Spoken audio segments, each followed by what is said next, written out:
Right, so today we'll be starting off with the first chapter in A-level biology, which is cell membrane and transport. Now we've done this in O-levels as well, but it was a part of the chapter of cell structure, right? And it was just a small part.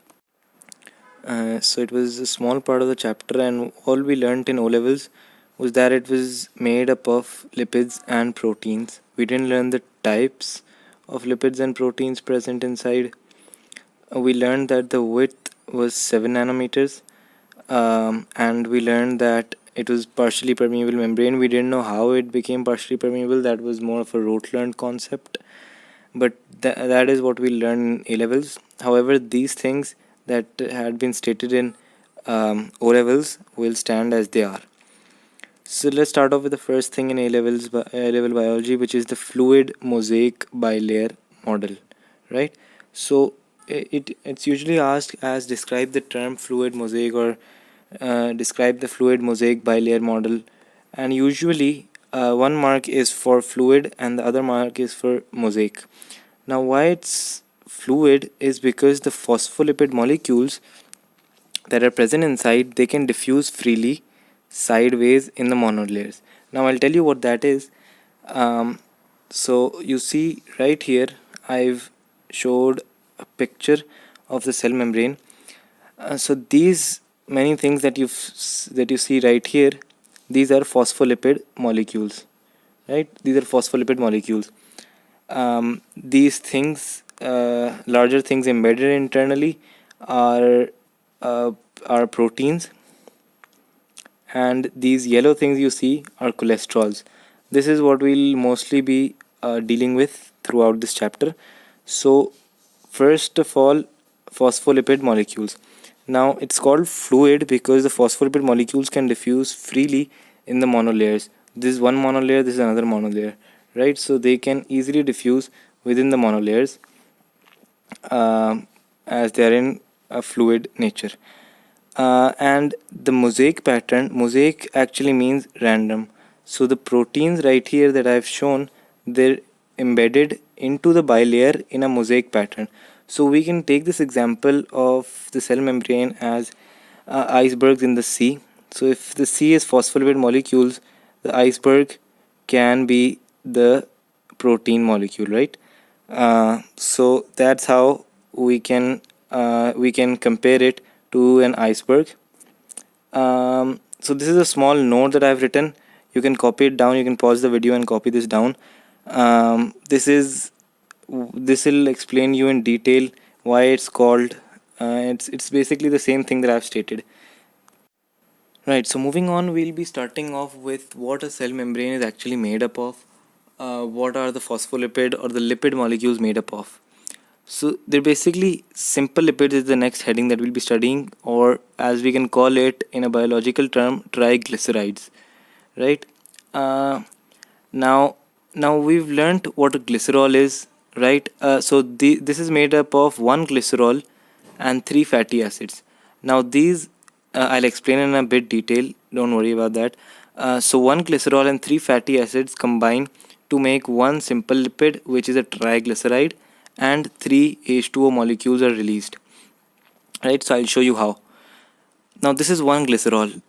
This whole is one glycerol molecule, right? So now CH2 CH CH2OH CH2OH CH2OH. Now what a fatty acid is it's CH3 CH2 CH2, and it goes on COOH, right? So how big is it? It has to be 12 to 20 carbons, right? 12 to 20 carbons. So what happens is when they combine the OH of the glycerol and the H of the fatty acid chain, they are removed and they form an H2O molecule. Now this is from one fatty acid chain and 1/3 of glycerol. So this happens with this as well, this as well. So as a result, a total of 3 H2Os are released. So this is how it will look. I've just marked the dotted. These dotted mean CH2 molecules right here, CH2 CH2. So what happens is it combines So C double bond O, because of this is C double bond O, and then another O from C double bond OH and H2C. These are right here. And what this is, this right here that you see, is an ester linkage. We studied this in O levels, in organic chemistry as well. What an ester linkage is, but they combine to form an ester linkage, C double bond O and O. So this is one ester linkage, this is another ester linkage, this is another ester linkage, right? And as I've stated, 3 H2Os are released and ester linkages are formed. Now there's 3 lipids of the cell membrane. There's a phospholipid, there's a glycolipid, and there's cholesterols, all 3 of which we'll be studying next in this video. Right, so first off, I need to explain a bit of polarity concept to clear out a bit of the stuff. Right, so the basis of the polarity concept you'll have to build up through the chemistry videos, so you can head over to the chemistry section to watch those videos, why something is polar and why something is a non-polar, right? But I'll just explain it to you in a bit detail. So for example, an H2O molecule, right here, I'll make it right here, H2O, right? So the charge doesn't cancel out, it moves in one direction, right? As you see, it moves from this H, from this H delta positive to the delta negative. That you'll learn how they're delta positive, delta negative if you know the polarity concept and the partial positives. So the electronegativity pulls it towards the oxygen, and thus the total moved is in this direction, so the charge doesn't cancel out. However, because the shape of CO2 is linear, so if I show you the shape of CO2, this is the shape of CO2, so the charge cancels out as it moves right here as well and right here as well. So you'll have to learn how electronegativity works, but I'll explain after that. So a polar molecule or a polar substance attracts polar, however it strongly repels non-polar. This is a stated fact, right? So I'll tell you how this applies to a cell membrane. Now this is a cell membrane. These I've made phospholipid molecules right here. Now for example, the major part of the cell membrane, which is this part, is non-polar. So the cell membrane is majorly non-polar. However, these heads of the phospholipid molecules, these are polar. Now another term given to polar is hydrophilic, as I've written right here. Hydrophilic is polar. Now why these heads of the phospholipid molecules are polar is because there's suspended tissue fluid outside the cell. There's tissue fluid everywhere, right? So that's of polar nature. So polar attracts polar, so they have to be of polar nature. However, in these tails right here, this is non-polar, so the majority part is non-polar. As a result, a non-polar is also called hydrophobic. Now why it's non-polar is to restrict the free movement of water substances, because the cell can get plasmolized or get it can, the cell can increase in size, it can burst, right? So anything of that sort can happen. So to restrict the free movement of water molecules, it has a more non-polar nature. Now anything that's non-polar can easily diffuse through the cell membrane without having to go through any difficulties, right? However, polar molecules cannot diffuse directly. They have to use something known as proteins. So those proteins that I had shown you previously right here, this is what polar molecules use. This we'll learn later in the chapter.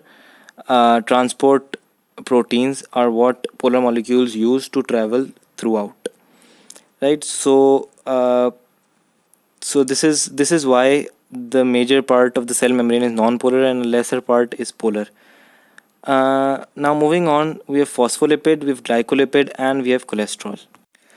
Now, as you saw previously, we showed you simple lipids and triglycerides. However, this time we're showing phospholipids, right? So there's just a small change. There's one glycerol, there's two fatty acids, and there's one phosphate group instead of the third fatty acid.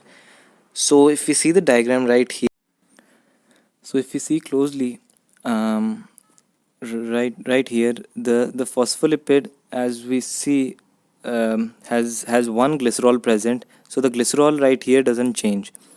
We have this glycerol mentioned right here. The two fatty acids, they don't change. They're the same. However, in place of the third fatty acid, as we see, there is a phospholipid molecule which is derived from a phosphoric acid, right? So even in this, 3H2O molecules are released. 3H2O released. So this turns into a polar phosphate group, and this phosphate group, this is what we can see in the diagram. So this is a polar head to be assembled into the phospholipid bilayer in the polar region of the phospholipid bilayer, and this is a non-polar fatty acid chain or tail, as we can see in the bilayer. Now for glycolipid, the glycerol is same, the two fatty acids are same. However, in place of a phosphate group, there is a short branched carbohydrate chain this time, which we'll refer to as SBCC in short. So the glycerol is same, as you can see, there is two fatty acid, but in place of the third fatty acid, and where last time there was a phosphate group, this time there is a short branched carbohydrate chain present. So if you see its diagram, it's something similar to a phospholipid molecule. However, it has a short branched carbohydrate chain attached to it, and this entire thing is polar, and this is non-polar, to be accustomed into the bilayer. The last thing we have left is cholesterol. I showed you cholesterol in the beginning.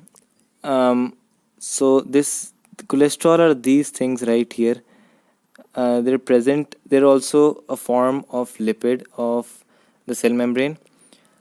So these cholesterol have a similar shape. They have a polar head and a non-polar tail, so that the polar head can go with the polar heads of the phospholipid molecules right here, and the tail can go with the fatty acid chains right here. So what the functions are? The functions are the most important things of cholesterol. So first of all, it gives mechanical support to the membrane. It fills the gaps between the phospholipid molecules, giving mechanical support. The next thing is one of the most important things. It maintains the specific fluid nature of the membrane.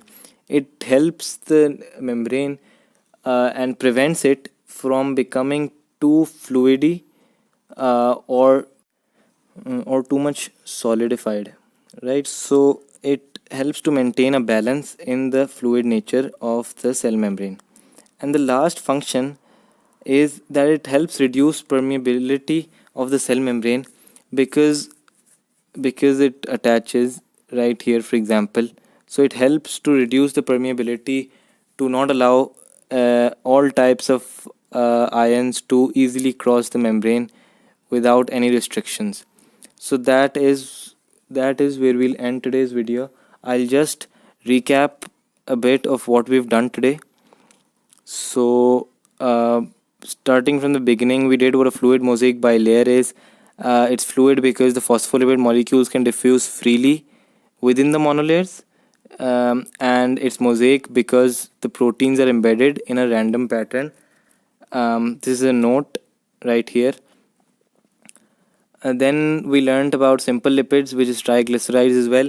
So we learned that one glycerol and three fatty acids make one triglyceride, and three H2O molecules are released, and an ester bond, or ester linkage rather, is formed. We learned there are three types of lipids in the cell membrane: a phospholipid, a glycolipid, and a cholesterol. Then we learned the polarity concept, which you'll have to do in detail from the chemistry videos. So we learned what a hydrophilic region is, what a hydrophobic region is, and why they're so, of how the heads are polar and the major part, which is the fatty acid chains or the tails of the tails of the phospholipid, are non-polar. Then we went on to learn a phospholipid molecule. It has one glycerol, two fatty acid chains, and one phosphate group right here. And this is a polar type of that. We learned its shape. Then we went on to glycolipids, where we learned one glycerol, two fatty acid chains, and one short branched carbohydrate chain instead of the phosphate group. So we saw its shape as well. It has this right here pointing outwards. Then we went on to learning about cholesterol and its functions. It has three main functions which are stated right here. I'll just show you the diagram once again of the phospholipid bilayer, and I'll confirm all the things that we've studied right here. So these are proteins. Proteins we'll learn later on. These are phospholipid molecules right here, right? So phospholipid molecules. This is a cholesterol, as we've seen cholesterols. And yeah, so that's about it. I hope you understand, and for the next video we'll continue with proteins of the cell membrane.